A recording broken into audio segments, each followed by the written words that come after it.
I gave you guys the opportunity to send me to any game in the country this week. I could have been in Miami by now, but instead, on day 5 of going to my most liked comment every day this week, we're 300 feet away from where we started on day 1. But the thing I'm most excited about, being from Lansing, being close to family, how long can I stay at the NFL draft? Let's run it. Yeah, man, this is actually crazy.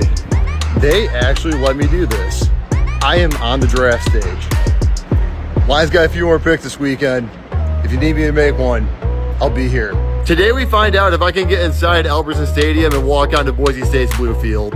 If we're just talking fields, this is the most iconic in college football. As we keep walking around here, we can just go straight on the blue too.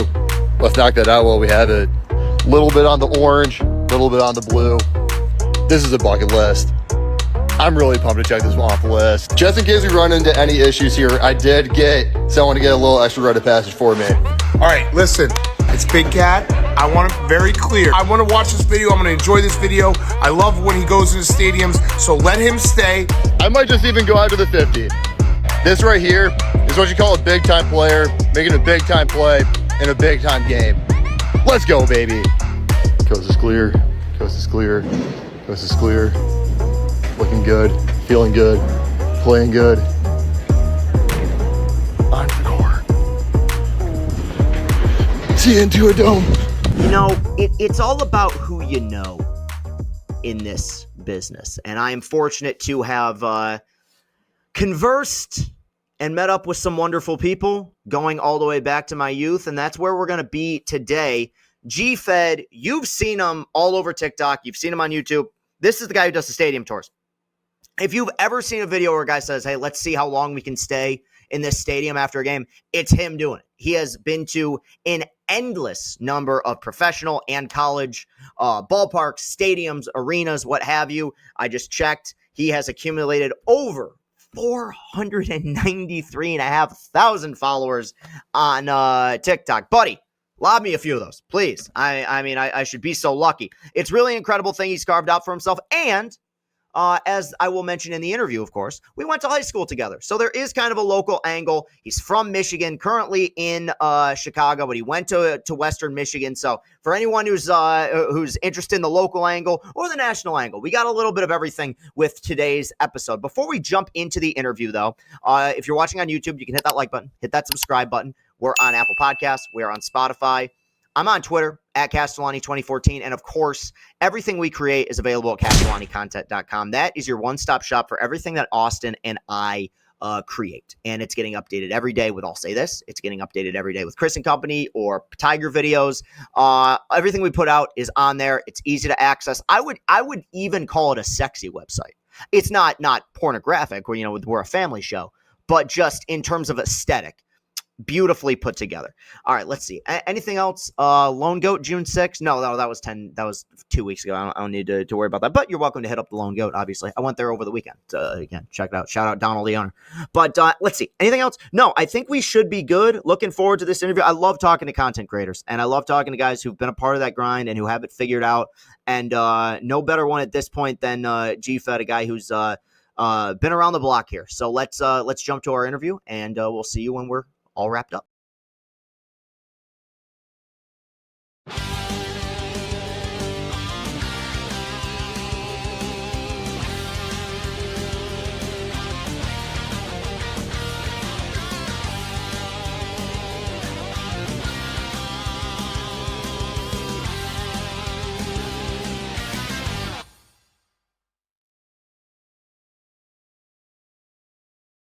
GFed joining the program. Just checked, and the number's probably gone up since I last checked. Dude, 493,000 followers on TikTok, buddy. I mean, for one, congratulations.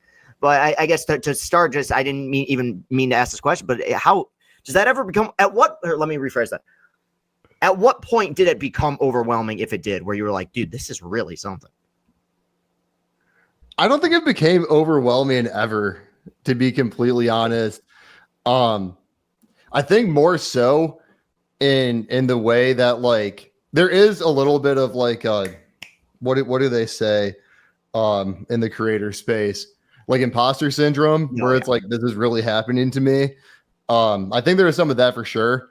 But I mean, I went into social media doing this stuff with aspirations to grow my page. So, I mean, you got to be ready for it when the time comes. So I wouldn't say that like I was ever overwhelmed by it. It's been good to see like the fruits of my labor pay off. But yeah, I think it's more so just like how quickly it happened and being like, wow, like I'm actually like this person now, and like really adjusting to like people actually caring about what I have to say and like caring about seeing me and whatnot. Be like, oh, I have to like actually think of myself as like a real personality instead of just being someone that just makes videos for fun. For sure. And I mean, you've carved out a really, really incredible niche. And I'll start by addressing the elephant in the room here. We went to high school together.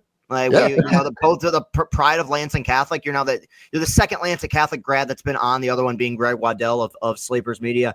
And I as a potential content idea, because when we went there, when we were at Lansing Catholic, it was like we were preparing for a bunch of stuff that was going to get built, but not when we were there. It's like, we're going to get a new gym, but like not when you guys are here. We're going to get a new auditorium. Have you had any thought or consideration about doing it'd be very regionalized, obviously, but doing a Lansing Catholic stadium tour of some sort and some sort of homecoming, so to speak? I don't think so.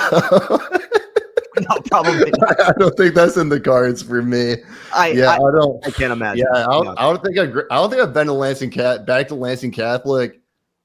I think maybe one time, like the year after I graduated, I went back. But outside of that, I don't think I've been back since. And like I don't really see myself going back in the near future. No, I get it. I went to Ford Field when they were there in like 2019, but going back to the actual school outside of driving by it every so often, it's been a long time. So going back to just your content here, because you're still in Chicago, right? Like, yeah. So you mentioned a minute ago that you started kind of in social media, but was this? I mean, it's such a unique thing that you do that I feel like it's not something that you necessarily wake up one day and it's like, I want to do this for TikTok and like grow this brand. But where did the inception of this idea originally come about? Yeah, I mean, that's one of my most asked questions for sure. So really just going back to the start, I think one thing with the imposter syndrome where I kind of started with was I started making content like as a serious thing. Like I want to be like posting every day. I want to like actually take this seriously. That started on March 2023, and I was just pretty much in the same setup like I'm doing right now, just dropping videos about mostly college basketball. I dipped in a bunch of other sports, really just trying to find a lane for something that's going to work and within the sports space mostly. So I was doing that, trying to stay consistent, but on top of that, I had a full-time job. I was living like a life completely outside of content. And I had a day where I was on a work trip, and I wanted to get a post out, but I didn't have the time to do like the research to like keep up and like do stuff to the standard that I wanted to put out. And what I do with especially the walk-on challenge came a little bit before the how long can I stay videos. And I didn't invent the idea of like, like there's a college football stadium I see on TV all the time. I want to like go check it out while I can, while I'm on vacation, while I'm on a work trip. Let's go see what's going on. So I did that stuff prior to putting it online when I was traveling for work. Went to like Oklahoma State, SMU, Oregon for like just a few of them. So I kind of thought I was on a work trip and I was driving from Cheyenne, Wyoming to Steamboat, Colorado. After the day, going to meet up with my boss in Steamboat. And on the way there, I passed the University of Wyoming. So I was kind of thinking, I'm not the only one that does this when I go travel. Let's just kind of document this like online and see what people have to say about it. Just as like a throwaway idea, honestly. And Wyoming is pretty easy to, get around everywhere, show everything. And people liked it and wanted to see more. So after that video, I kind of scrapped what I was going to do that weekend for content. Like, this is the most views I've ever gotten on anything, really. So I'm going to go to Northwestern and do the same video over there while I'm in Chicago. Yeah.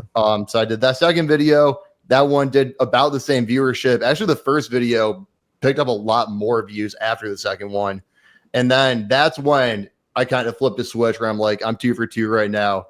I actually remember getting a haircut right after that Northwestern video, and then checking the metrics right after it was blowing up. So I was like, okay, I got to like do my best to go wherever I can, but also like manage a full-time job. And I was doing that for like a month and a half. But that weekend, luckily my girlfriend's out of town. I had the world of my oyster, and I went to Illinois, University of Illinois down to Champaign, came back that same day. And then the day after, I drove to South Bend to Notre Dame Video. And those were like the first 4 to like really start this as being like a real thing that expanded to now doing it at every stadium in the country, in college football at least. How quickly was it until it became full time and you're like, this is going to be 100% of my professional focus? I did it probably too fast. So I started making content March 1st, 2023, once again, as like, this is something I'm going to be doing every day just to try to build a following. And I started doing it full time October 1st, 2023.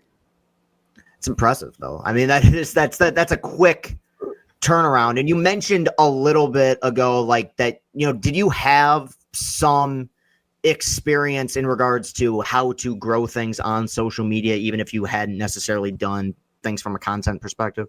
Outside of that first 4 months that I was working on, TikTok, and I was only focused on TikTok then, like the idea of even growing to like, I got like a pocket of followers on like YouTube, Instagram, Twitter, whatnot now. So like I did like the 4 months focusing on TikTok, but like that was kind of it.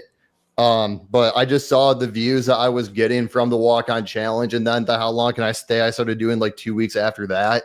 And that kind of gave me 2 things to work on, like the college side and the professional side. And I had enough of a sample size, I felt like, even at 2 months, where I'm like, this is just going to continue to work with everywhere that I go. I'm going to get these new pockets of fans that like don't know who I am, but they might care about who I am when I'm at their stadium. That seemed how like it was going for a bit. And I was like, I got the whole country ahead of me at the very least. I'm going to be able to like, take advantage of the creator fund that I just got into. I signed like a small media deal with OddsShark as well to get like some sort of, base beyond just straight ad rev. Like worst comes to worst with this, like I'm just going to go see the whole country and go back to a job after. But, lucky enough, we've done all that now and we're still kind of cruising. So yeah, kind of all went down. No, that's dope, dude. I mean, I respect that grind so much. And, you hear, and it's something that I've, tried to deal with, and other people try to do, like the idea of the algorithm and like figuring it out, which my whole thing is, to me, it's like the Matrix, where you can have an idea of what it is, but like, or how to, crack into it, but there's no like exact science. In your experience as somebody who's grown the way that you have, I mean, what do you feel like is the number one, I don't want to use the word hack necessarily, but number one tool that you've utilized that you feel like has allowed you to grow your content the way that it's grown? I think it really just boils down to like, if you want to do something that others couldn't do, you have to do something that others wouldn't do. I think that there's a lot of people that probably could have made the one-off video that I made in Wyoming. And, a lot of them, they'd probably be like, oh, this is cool that this blew up. I'm just going to go back home and go back to like what I was already doing. For me to go from getting like a few hundred extra followers from that to scaling that to a few 100,000, that came by me being like, okay, I'm going to have to figure out how to go to all these different places on this different schedule and manage everything that I got to do, find time to edit these videos, whatnot. And that's where I think the difference was. I don't think there's a lot of people that would be willing to go back home that weekend and then just drive straight to Champaign to try to walk on Illinois' football field and go straight home after. Yeah. And then expand that all the way from Illinois to Florida to California to Massachusetts to wherever you've been now. Yeah. And once you shot one of those videos, how long does it take for you to kind of, well, just focusing on TikTok here, how long does it take for you to kind of piece all the TikTok videos together so they can come out in kind of one coherent form of content?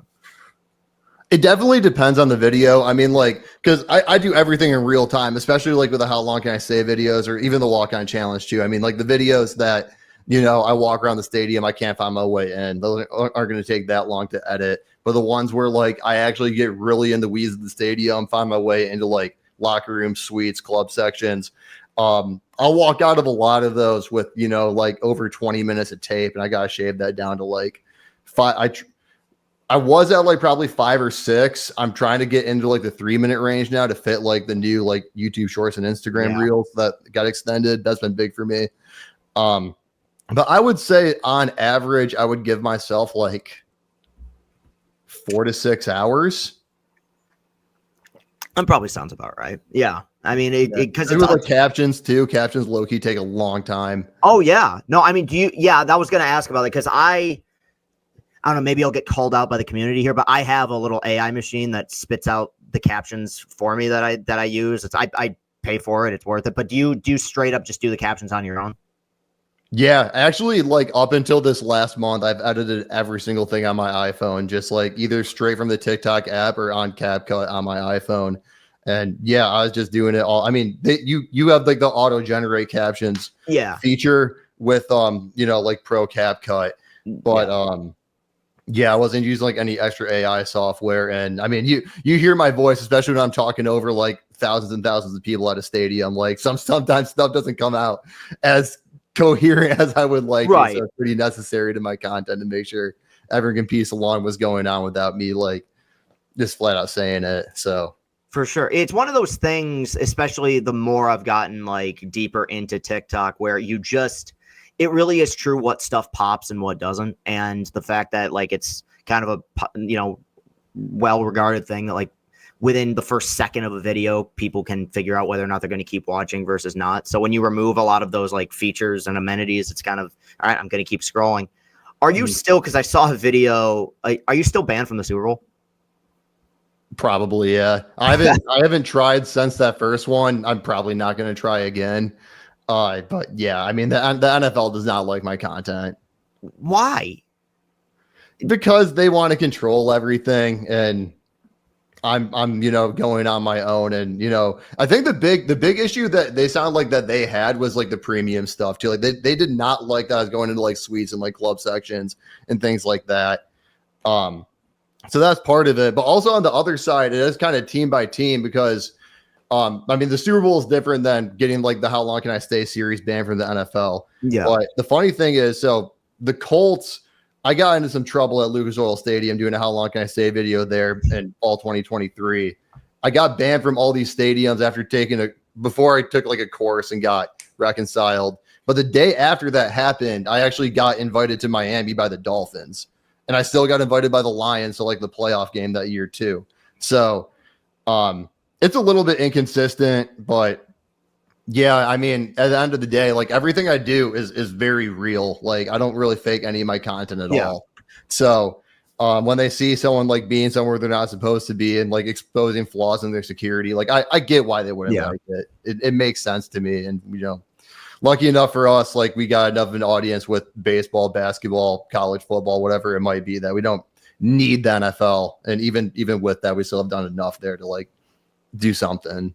For sure. And it's a much smaller scale with like what we do, but it's like that with the interviews too, where there's certain teams or organizations that are much more or less stingy about who they allow to speak to media and to do interviews. So you do kind of have to walk through some kind of inconsistent waters, so to speak, because there's some people who are just more receptive to it. I wasn't planning on asking this, but the other week, John Boy signed a deal with like Major League Baseball so that their content is now like officially part of MLB, and it allows for them to continue to create what they're doing without having to worry about like the content or like copyright infringement, anything like that. I mean, whenever you see a story like that, like do you find yourself, the deeper you get into this, rooting for situations like that and viewing it as a win for like the content community, or are you just kind of more internally focused on what you're doing day to day, week to week? Yeah, I did see that with John Boy, and that's awesome for them. I'm really excited for them. For me though, I mean, I have gone back and forth on it over the year and some change I've been doing this. And I do kind of lean towards no, that I wouldn't want to do that. I think, so I have done stuff with different teams like the Dolphins. I did some stuff with like the Cavs, the Sixers, a few others. And it's been great, like to have the ability to do that, to show that I can do that. It is legitimizing to some people. But But I also think that there is some value of keeping my own voice. And I would be a little bit worried if I transition what I'm doing right now to just doing whatever a stadium wants me to say or wants me to basically advertise. Like more or less, I'm a little bit concerned with becoming an ad if I lean too much into doing what a league or a team would want me to do.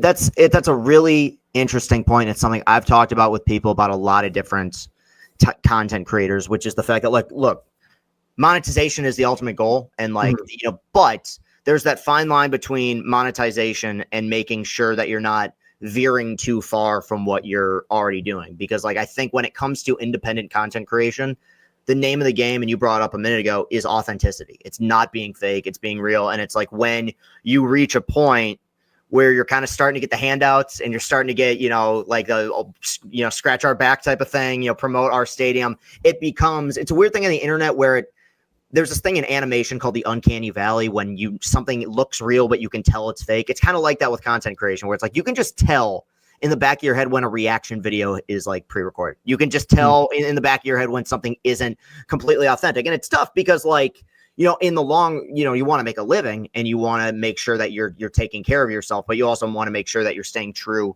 to your content. And I think it's with the stadium thing, it's so interesting. And I think it's like this in all sports, how stadiums themselves, even if you like the stuff you do where you'll walk into like an empty arena, stadiums have a personality that goes beyond just the sport or even the venue to a certain extent. Like, there's people that would, if given the opportunity, just go and sit in Wrigley or in the Big House or some, one of these cathedrals, even if there wasn't an event going on. There's mystique to the idea of the stadium. And I'm curious because I feel like if I asked different sports fans, I'd get various answers. But what sports? It's tough because, with college football and stuff, there's so many different venues.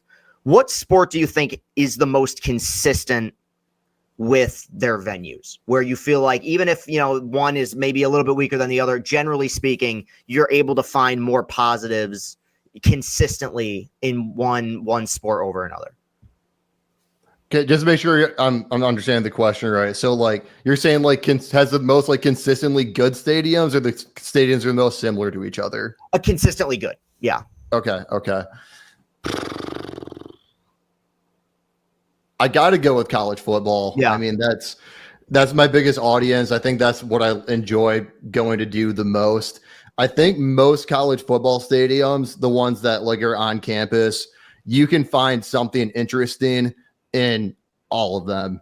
And that's one of my favorite things I like to do, especially in this area of college football right now, where it seems like there's a big focus on, like, the top, like, 30, 40 teams, and everyone else is getting left by the wayside. One of my favorite things I've been able to do in content is I've had some videos where I'm going to, like, North Texas. One of my most viewed videos is Eastern Michigan. Yeah. I did really good at, like, Idaho. And just showing people, like, there is always something interesting to schools that might not be covered as much as others, even beyond the stadium. It might be something on campus or whatever it might be.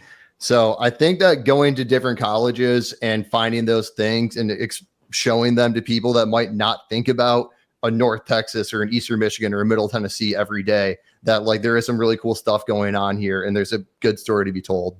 Do you worry about, and it's interesting you bring that up because we're in this place now, this very uncertain time in college sports where, it's becoming free agency with the NIL stuff and the portal. Do you worry about some of those smaller venues or smaller schools, like, shrinking in many ways in regards to exposure because they just simply don't have the funds or the ability to maintain the players that they'd like to maintain? I think everyone's a little bit worried. Yeah. I don't really have all the answers on that one, how everything's going to go.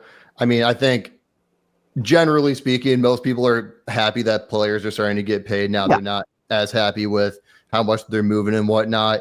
So we will see. I do think, though, like, conference realignment and all of that, it has been something that's been going on for a long, long time. Like, if you look at how much it's changed, like, I mean, even, like, before, like, we had teams that play in LA and the Bay playing in the ACC and the Big Ten. It's like, I mean, just like 10, 15 years ago, we had like the whole Big East was like a big thing that doesn't even exist anymore. Yeah. There's so many teams that have gone from like FCS to FBS too. Like the FBS has grown by probably like 15, 20 teams in the last like 15 years. So I think there is going to be some drawbacks to it, but as much as there is drawbacks, there's going to be opportunities as well. And the cream of the crop's going to rise. There is some schools that I think are a little bit complacent, especially when we're talking like the smaller school, like group of 5 level. One big issue I have had with like the MAC specifically, I think my alma mater, Western, I think they're doing a decent job with it. But like a lot of the schools I'll see, I think there's some schools that are a little bit complacent with where they are. And I think you need to like try to push further, and you want to be like, you know, like a UCF of the world where you're going to go from like here to here to here and have a plan for that.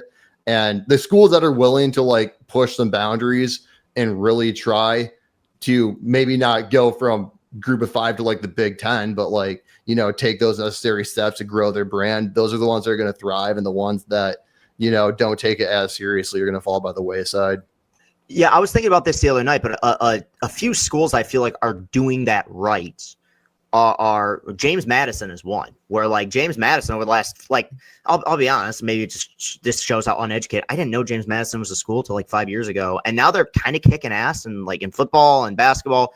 Coastal Carolina is another one that's become relevant. They won a natty in baseball a while back. Like, yeah, I think that that's a prime example of two schools that have kind of had those steps or taken those steps. In you mentioned it, and this isn't really so much related to your content, but are you a fan of the conference realignment, especially like I know you live in Chicago, you're from Michigan, especially as it pertains to the Big Ten? Like, do you like this whole super conference thing, or do you miss a more regionalized approach? I think it's better to be more regionalized for sure. I mean, simply put, I'm not a fan of conference realignment, especially because I'm a big basketball fan too. I'd actually say I'm a bigger college basketball fan than a college football fan. And like thinking about like the Big Ten and like watching like Michigan State play every night they're playing over the winter and in the fall too. It's like, I mean, first off with football, you can't really understand the whole conference when you're not playing everybody, and you get really wonky schedules where like Indiana just ducks like every single good team, and then you just get some other teams that get clobbered. And on the basketball side of things too, like I miss when you got to play every team in the Big Ten twice, and you got familiar with every team in the Big Ten, and you get into the Big Ten tournament and you feel like you're familiar at least with the rotation of like a lot of these rosters. This year, like, I mean, we had the whole season come and go. I probably couldn't tell you more than like 2 guys that played on USC. Right. Like they played Michigan State one time. I picked up what I could from that. And then like after that, I just kind of forgot about them, and the whole season came and went. And like, there wasn't like that kind of continuity. So yeah, I don't love that part. I'm with you completely. I understand obviously the business side of it, but I just, one thing I always found cool about college sports is that you're kind of in your own bubble. And then if you win, you graduate to playing beyond that bubble, where it's like you play the Big Ten season. If you win in the postseason, all of a sudden you're playing the Dukes of the world and the Kansases of the world, or the UCLAs of the world that you're not used to playing. Now you just play at UCLA every year, and it's just kind of feels a bit bizarre. Going back to the college football thing real quick, because I think that college football venues in general it's much more atmosphere based. Like, I think that when we come to professional stadiums, having kind of the bells and whistles and making it look kind of top tier is more important than it's ever been.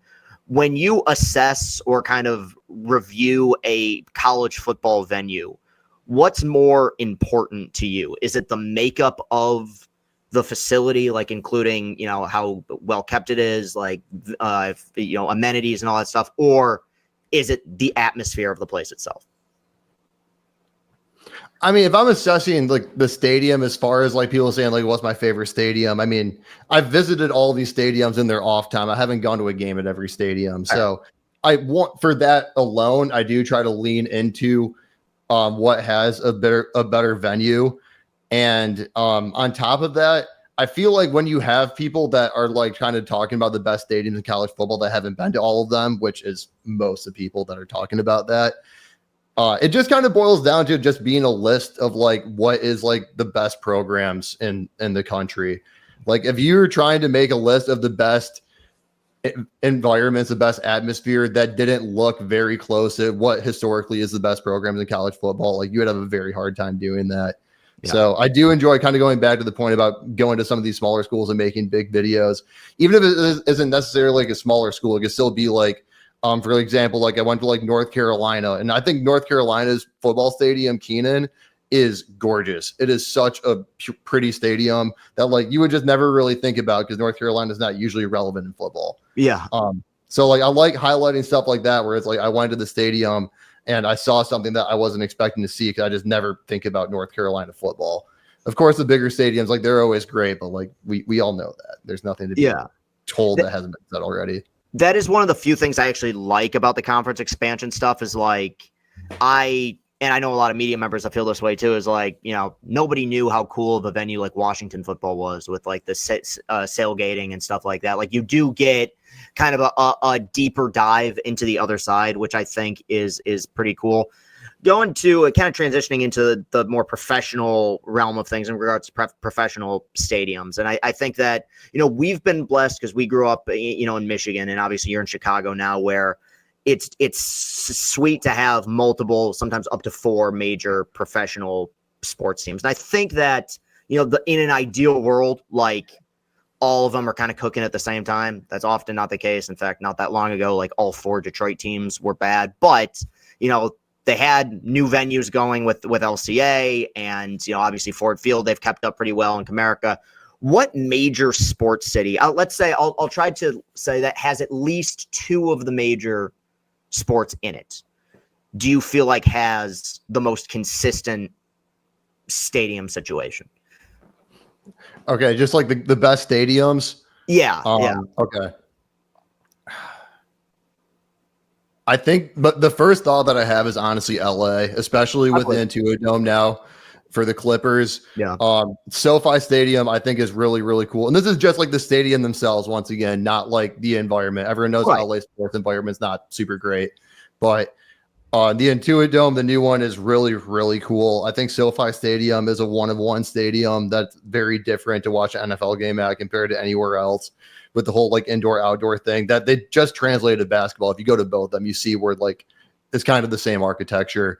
And then, of course, you got Dodger Stadium as a classic. Getting into Dodger Stadium, that's one thing, but once you're there, it's one of the best places to watch a game. And the Crypto.com Arena, the Staples Center, I would say outside of MSG, I mean, that's probably the most historic place for basketball, or at least iconic would be a better word with how much stuff goes on there. You kind of feel the history of the place. It's a good answer for sure. Yeah. And I think that there's, you know, especially just speaking in terms of the financials and like the look of the place, a lot of those are they're either newer stadiums like SoFi, or there's a ton of history like what the Lakers have been, you know, kind of dealing with. I feel like that's a really good mix. Just keeping it local here. How do you feel about the current stadium setup, or both setup and just overall just environment of the current Detroit situation with LCA, Ford Field, and Comerica all being in proximity of each other? I mean, having all the downtown stadiums is huge. Yeah. I can't stress that enough, especially for baseball. Like I can't believe that there's so many teams that opt to not have a downtown stadium for MLB. Like that just increases environment so much that will never be replicated if you're not downtown. I don't actually love LCA. I didn't I think it's a little bit too small of a space for where it is. Like it seems like they were like dead set on having a downtown stadium and building one wherever they could squeeze it in. And like ideally, I think it would be a little bit bigger, not in capacity, but like I know like when I'm in like the upper deck where I'm watching a lot of these games, like you have like the catwalk going like right in front of you, which is kind of distracting. It just, and then with Pistons games too, kind of beside the point, but they really, really lean into the premium sections where like you don't have like any like baseline seats for regular fans. I think that takes away from environment. So I mean, I like having the downtown stadium, but I would actually say like as a facility, I think like the Palace is better than LCA for me. And then I love Ford Field. I do really, really like Ford Field. I think that we hit Ford Field like in the perfect time where like it's new enough to like not feel like old and crappy, but it's not too new where like you get too many bells and whistles with it, because a lot of like the newer domes, like they're doing a little bit too much for me. I think Ford Field hits that like right in the sweet spot. I think Ford Field is, and maybe this is sacrilege as a baseball fan, but it's probably the best venue in Detroit right now. Just for one, atmosphere is awesome. Maybe I'm going against, the football purists out there, but dude, playoff. I don't want to play playoff games in 0-degree weather. Having a place be a dome is the greatest thing that they could have ever come. And I know the Silver Dome was like this as well. It's not necessarily a new idea, but like I think it's a perfect setup. It's close to a lot of stuff. The thing with LCA, and I'm really glad you mentioned that. I agree with you when it comes to a basketball facility that the Palace was better. Because for one, and I remember it well, even though it's obviously been a long time. The parking situation at the Palace, I remember being elite. There was just a giant parking lot there, and then you could just kind of get in and out. It wasn't, here's $20 for parking here, here's $50 for parking here, and then it was a cool facility, and the atmosphere obviously was great. My biggest problem with LCA is it is a noticeable difference between the environment for hockey and basketball, and that's not even meant to be a knock on the fans. The place was built to be a hockey arena. 100%. And it wasn't until Tom Goris was like, and Chris Ilitch were like, let's have both these teams playing in downtown, where that became a thing. Because I've seen both Wings and Pistons there. And obviously I went to a Pistons game, but it was before this season when the Pistons were really doing anything. But yeah, that's a good point you bring up about the premium seating. And I think we've had a similar problem with Comerica this year with those behind home plate seats, where it's just like, you're selling tickets to a very exclusive group of people. And it kind of, I understand financially it's probably a fine decision, but it kind of takes away from the atmosphere to a certain extent. You've done, and I saw that you did some traveling to the English Premier League, and you've kind of, you've I think done a really good job with hitting a bunch of different sports. I think it's one of the biggest reasons why your content has grown is that it's not specifically exclusive to just one sport. Mm. Is there a specific sport or maybe sports venue that you haven't tapped into yet that you feel like could be interesting, whether in America or maybe elsewhere, maybe a certain league or a certain sport where you're like, man, I kind of want to see what the stadiums look like here? Yeah. I mean, with where I've gone, my bucket list is getting pretty small. I'm not going to lie. One thing within the U.S., I probably will be at a stadium that I've been to. I still have not been to a Final Four, which I can't believe I haven't been to yet. So that is like the number one with the bullet thing that like I have to get done soon is go to a Final Four. I think there's a lot of interesting stuff to do on the international level. I would probably need to shift gears in my content a little bit to make that work how I want it to, because I don't know what security is like and the repercussions that security has at a lot of these places, especially ones where English is not the first language. That's the main reason I started in London, because I at least had that on my side. Good point. But I have had some fun. One content series that I did that I'm looking to like do again as I kind of up my game with like longer form stuff is I went for a week in February when like we had winter and spring sports at the same time. I just went to where my most liked comment was for a week. And that ended up taking me to like some really interesting stuff. Like I went to like Cleveland State's like last wrestling meet before they folded the team. I went to like Kentucky women's basketball against LSU, like a top 15 matchup in like a newly renovated stadium specifically for women's basketball in Kentucky. I also went to like a swim meet at like Calvin College too. And like, they got a really, really nice facility that people are excited to see. So I think like, as I think about stuff that I want to try to do a little bit more of, this might be a tangent a little bit away from your question. No, go on. But I think just like finding these pockets of stuff where there's a lot of stuff that goes on in this country that are like really, really big locally that might never get national coverage. And I think with the audience that I have right now across the different places that I go, finding more and more stuff that is like a very big deal to like a certain pocket of people that I can like show to a national audience, I think is something that I would enjoy doing a lot, that I'd be really receptive with my following too. Yeah. And I think in the world of college sports, especially, like college sports, as I mentioned earlier, are so regionalized that I think there is a great appeal to being like, hey, let's not spend like 5 hours talking about Alabama and Ohio State and Georgia because everybody knows, like everyone, like, of course it's great environments, like, but it's like finding these kind of, like you said, small pockets, throughout America that might not be as well known, that you can create content over that. I think that's an interesting thing. Is there a certain, and you've obviously gone to a bunch of different places, is there a certain section of the country or fan base that you are most surprised has like latched onto your content and you've been like, wow, I didn't really expect it to come from there, but it's here? Man, I have a big audience in Louisville. That is like one of the first fan bases outside like that. I feel like really picked up one of my videos, and I actually got invited down to a game after I got like a big video at their stadium, and they were like all about getting like some extra love for Louisville. And they know, like, I have a lot of followers on Twitter that like try to like claim me as a Louisville fan, and I try to support them just from them like showing me support from the jump. But I would say when I think about different fan bases like that, like Louisville is probably the one that just kind of came out of the woodworks of being like really big, like collectively into what I was doing, and like that I like ride with them a bit. That's cool. That's good. Yeah, you never know, and like that's the thing. And maybe I know this is going to be my next question, but with what I make, I never necessarily have an idea when something's going to pop off. Like, okay, if the Tigers are in the playoffs, sure, like that's going to do well. But one of the maybe the most well-received thing I ever made on the internet is just a 2-minute video of me smoking a cigarette for the first time. Like, it's just, there is a randomness to the content you create. Have you reached a point where you have an idea after you've gone somewhere or after you've started to piece together some content? Do you have an idea that, like, I think this one's probably going to be really well received, or this one's probably going to pop off? Or do you still kind of have that random element to it where you never really know? Yes and no. I mean, because like for me, a lot of like what's going to end up popping off is the access that I get. Yeah. Like I can go to some really big events and like security's just locked it down and like I can't really do much with it. So like you do get a boost from being at bigger stuff. Like I think it makes the floor of the video higher being at something that is like a little bit higher caliber. But at the end of the day, like if I need to get the access to like really have the highest ceiling possible. And sometimes that ends up being a stadium that like is like low key, really cool that people just don't think about every day.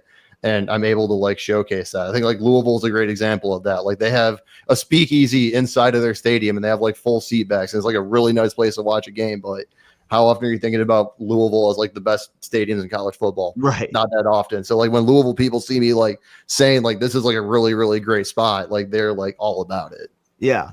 And I haven't seen this as going back to, because you said you hadn't been to a Final Four, and I haven't seen everything you've made. Have you been to Omaha for the College World Series? I went last year. Yeah. I still want to go this year. I'm not sure if it's exactly in the cards. I have to think of like a real good like concept around it I want to do. But yeah, I did a How Long Can I Stay at Charles Schwab last year. And then I actually I had another video where I went to I forgot the name of the restaurant where they have all the Jello shots and they have the rankings. Rocco's, right?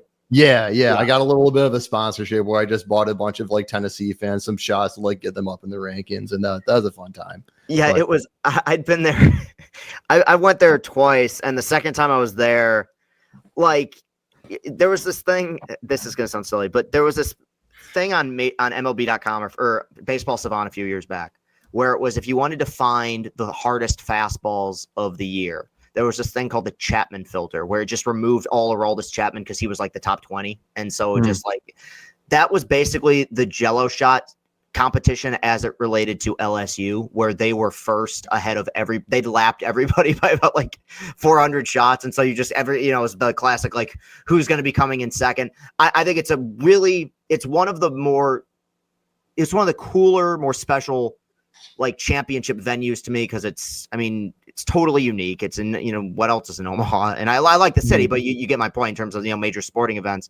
And it is a town that plans their entire year around this like 2 weeks. And you can tell when it's there. Like it's kind of, I've been there the day before the thing started, pretty dead. The day it happens, boom, everybody's there. It's pretty incredible. A couple more for you. Just overall, whether it's a person you've met, whether it's a stadium you've been to, whether it's a game you watched, do you have a specific moment in your kind of content journey so far that stands out to you and you say to yourself, this was the goods. This was my favorite moment? I mean, yeah, I got two that are tied for me. So one of the videos that I did, I got invited by Jalen Ramsey to do a video from his suite with his his family suite.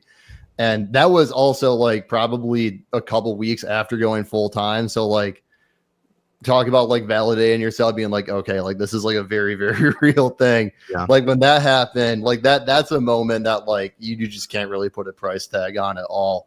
Being able to experience that and make a video that like you have like a future Hall of Fame NFL player like really like invested in and into. So he was really cool for that. That was a fun time. And then also going to that first playoff game at Ford Field against the Rams. I did buy my own seat for that. That wasn't like, something that I got like an extra opportunity. But once I did let people know I was going to be there, someone on the Lions social team reached out to me and they actually got me on the field for the anthem, like holding the flag for that. So just like being on the field for the Lions' first playoff game and being in that building as like a Lions fan too, that's gonna be tough to top as well. Those are easy my two favorite. That's sick, dude. I was at that game as well. The loudest environment I've ever been in for a sporting event for one, and the most like consistent I've seen a fan base where I was, Brennan Wolf, obviously we went to, we were there together. It was an hour before and like they were just ready for kickoff. Like the place did not relent the entire time. And it kind of speaks to what we brought up earlier about how ridiculous that atmosphere can be. But that's one of my favorite things about whether it's what other people are making, whether it's what I make. It's like, I love how this stuff is all documented. Like you could show that to your children one day and be like, yeah, there was a time where the Lions went fucking 30 years and didn't win a playoff game, and I was on the field the day that they did. I think that's awesome. You've done such good work for yourself. Is there a long-term goal for your content personally? Are you trying to get to a certain number, or is it just a matter of you feel like you're in a good place and you want to just continue to see it grow?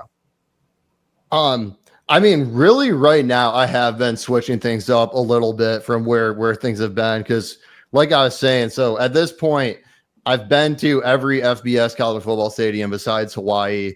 I've been to all of the MLB stadiums. I think I'm missing Atlanta still, but I've been to the rest. I've been to all 30 NBA. Like, as far as touring these stadiums and doing these challenges, like, I've done about everything I can with that.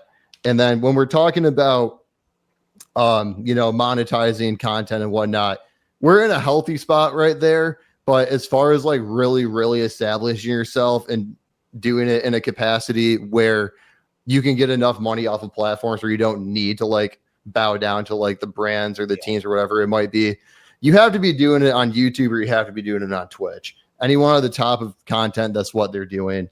I'm already making decently long videos. I think that I have an audience that would translate to YouTube. So like right now I'm kind of, locked into being at my home again, not just to work on getting better at editing, getting better at producing, actually becoming like a dynamic content creator, but also that's been a little bit nice in the off season to, catch up with some people.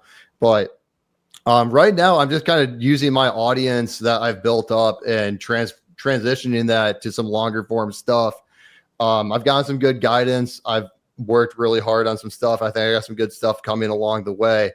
And I think that's kind of the next chapter where I have to really expand to make this what I want it to be. It's going to take a lot of time because, it's just a whole different beast that is exhausting. I love the grind, but it is exhausting. And once I just keep putting out enough stuff, I think I'm just going to eventually find what connects the best with my fan base, what people want to watch the most, what I want to make the most, and what makes the most sense as like running a business of content too. Oh, that's sick, dude. Well, I mean, I say this to you both as somebody who has known you for a long time, but also as a fellow content creator. You got a lot to be proud of, man. Like, it's a really cool thing that you've created, and it's a weird feeling when you're just like scrolling through social media and you just see somebody and and all of a sudden it's like, oh shit, dude, he's doing it, he's making it. I think it's a really unique niche that you've carved for yourself, and it's obviously grown a ton. It's going to continue to. So yeah, I mean, I'm happy for you, man. I will hit you up the next time I'm in Chicago, unless of course you're traveling, which you have been a heck of a lot lately. But congratulations, man, on all the success and everything. It's a really incredible thing you've done, and thanks for coming on Chris and Company. Of course, I appreciate it. Anytime. Hey, man, shout out GFed. That was awesome. Legitimately happy for the guy. I like seeing local guys succeed. I like seeing guys who are good dudes succeed. And we've had to learn the hard way how difficult this grind can be. And when you get a hold of something, like, never let it go. And he hasn't. I think it's a really, really impressive thing what he's put together. Videos are funny, and honestly, like, it's so weird to say this, but I feel like there's just not a whole lot like what he does. I mean, he said it in the interview, like, he didn't invent like the stadium tour, but the specific niche that he's kind of carved out for himself, I think, is very fascinating. And I'm going to keep saying that. He's struck gold with it, and he'll continue to. That's the thing about followings, is that they're going to continue to grow. Hopefully our following can continue to grow, but I'm certain that his will as well. So before we wrap up the show, if you're watching on YouTube, I hope at this point you've hit that like button, hit that subscribe button, comment, let me know who you want to see on the show. We are on Apple Podcasts. We are on Spotify. And, of course, we're on Twitter at Castellani2014 and CastellaniContent.com. If you're thinking to yourself, God, I like this Castellani guy, and I like his content, but I wish there was a place where I could, like, put them all together, you can. CastellaniContent.com. Everything that you could possibly want that Austin and I create is there. Also, of course, a shout-out to Austin, who continues to do a marvelous job on the back end with this podcast. Means a lot. We will be back with more content later this week, whether it's Tiger stuff, YouTube related, or, of course, I'll say this in Chris and Company episodes that we're going to have coming down the pipe here pretty soon. So keep your eyes open. Appreciate everything that you guys have done and continue to do, and all the support you've shown us. It means the world. I will talk to you real soon. Shout out GFed. Thanks for coming on the program. Have a great rest of your week. Peace and happiness. It's an unfair game. We got to think differently.